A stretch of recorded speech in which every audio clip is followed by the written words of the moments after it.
When we moved out of central London and into the wilds of a village in Hampshire, I was invited to join the local bridge club. Now, I didn't know anything about bridge, but what I've discovered is it's the game that you cannot play by yourself. You have to play as a team. And that strikes me as really relevant to a world in which work relationships are in crisis. Because what I'm seeing in every bit of research I'm doing, in every conversation, is that our offices, which used to operate a bit like villages, where we knew each other, we had shared jokes, we helped each other, have shifted and become more like cities. Places where it's possible to hide, to be less connected, maybe to care a little bit less about your colleagues than you might have done in the past. This is the first of a series of videos that I'm going to do about what I've learned from village life that is relevant to the world of work. Very good hand, not so good for Big Ted. Now, if you're leading a team and looking at your massive targets for 2026 and thinking, geez, how am I going to get there? You know that you've got to get your team working together. But if you're anything like the leaders that I've been hearing from over the last 6 months, you're finding that really difficult. Despite having more ways to communicate than ever in history before, it's getting harder and harder to build real communications at work. And having studied this and watched this for the last few years, I'll tell you why. People don't want to. They don't want to be friends with people at work. Take this experiment from social scientist Nicholas Epley. What he did was to notice that when people are on the train or the bus on the way to work, we'd all rather look at our phones than talk to each other.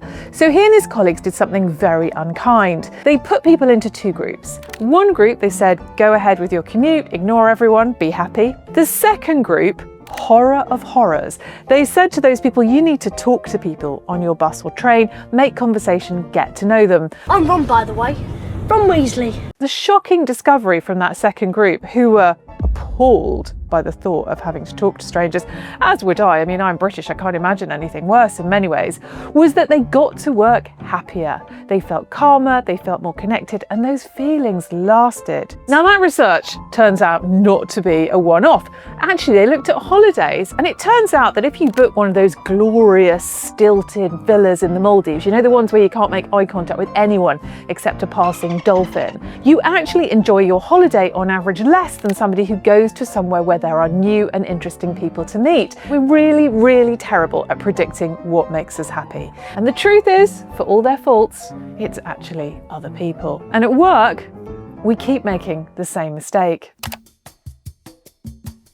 So the question is, what do we do about it? And this, I'm afraid, is the unpalatable bit, because as leaders, we have to show the way and get people to do what they don't want to do and talk to each other. I know, you feel disgusting inside. It's creepy and awful. You'd rather eat your own feet. I understand. But you're going to have to trust me, because I practice this every single day in my job. Whenever I speak at conferences and events, I insist that the people in the room start talking to each other. Oh God, do they hate me for it. When I ask them to do it, they wince and they squirm and they try and run for the exits. Just tell me in the room, how did that feel? Really awful. But the magical thing that happens when they do it is that their faces soften, their arms unfold, they start to smile and to laugh. The energy in the room starts to lift and lift and lift until suddenly you've got a room bursting with energy and connection and this real sense of joy. So much so that when they stop doing the activity, they all fight and they all carry on talking, and I make a big scene of trying to quieten them down. Oh, you didn't want to do it first. Now I can't stop you. At the end of it, I asked them how the experience was, and of course some of them say it was difficult. I found it hard, I felt a bit awkward, but then things spill out.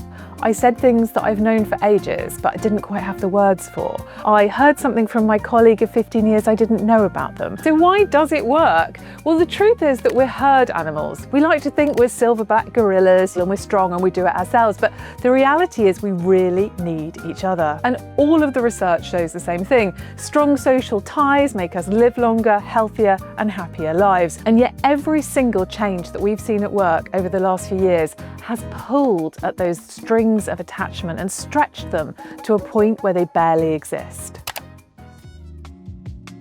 And because we stop talking to each other, we start to mistrust each other. Researchers at Stanford in America asked Democrats and Republicans to guess what people on the other side of the political divide were like. And they guessed the people on the other side would be hateful, anti-democratic, angry, when of course, in reality, that turned out to be hardly the case. And we know this from our own lives, right? I mean, my dad is an avid Daily Mail reader, but he's still a lovely bloke who once buried an old lady's dog because she asked him to when she stopped him in the street. He doesn't lack kindness, he just has completely different political views to me. So what does this mean for the world of work? Well, it means that as leaders in a world of AI and endless tech, our very job is to help people reconnect. This isn't some soft optional skill. It is the very thing that is going to differentiate our teams from those that are fully automated. And I've got 3 really easy off the bat things that you could try today if you want to. The first is to open every meeting with the same question to everyone, something positive and uplifting. Best thing that happened to you this week, thing you're most excited about at the weekend, part of this project that you're most enjoying, something that just means everybody speaks from off the bat, which means the meeting is going to change dynamics and people are more likely to contribute. The second is to delete endless boring PowerPoint updates on the latest project or whatever it is that you're doing, and instead open a really interesting conversation. If, for example, you've got a PowerPoint on who you should hire and how you should expand the team, get rid of it and just say, who are the best people we've ever hired to this team? How did we do it? How did you find your most amazing colleagues? Get that bubbling joy in the meeting, and then at the end say, okay, what does that mean for how we hire? Let's make some decisions and move on. It'll feel a little bit indulgent, but you'll get to a better answer. And the third thing, which is really going to make you feel dirty inside, you're not going to like it, is to encourage people to give each other compliments. And I might say, Ted, I really love the way that you played You Know Trump's hand. Haven't checked his cards. And even though that compliment is forced, people still feel great. I do this in rooms all the time. I force people, having had their conversations, to then compliment the other person. Now, you have to be careful with this. You don't want it to get creepy. But the incredible thing is that they beam with delight at these compliments. They all laugh and they feel joyful and connected. They tell me afterwards about it. And they seem to forget that I forced them to do it. People love to have their talents and strengths seen. What I'm hoping for this, and the series of other videos I'm going to be doing, is that your team works really brilliantly together, smashes your goals for this year, and you get that great big bonus. Of course, you don't want to spend it on 2 weeks in an isolated White Lotus type hotel. Who knows what might happen, but go somewhere social and have a great time. Failing that, you can always join your local bridge club. As you figured out, I'm really obsessed at the moment with connections at work and how we build and rebuild them. If that's relevant and interesting to you, please hit the subscribe button. I'm going to be sharing regular practical updates. See you there.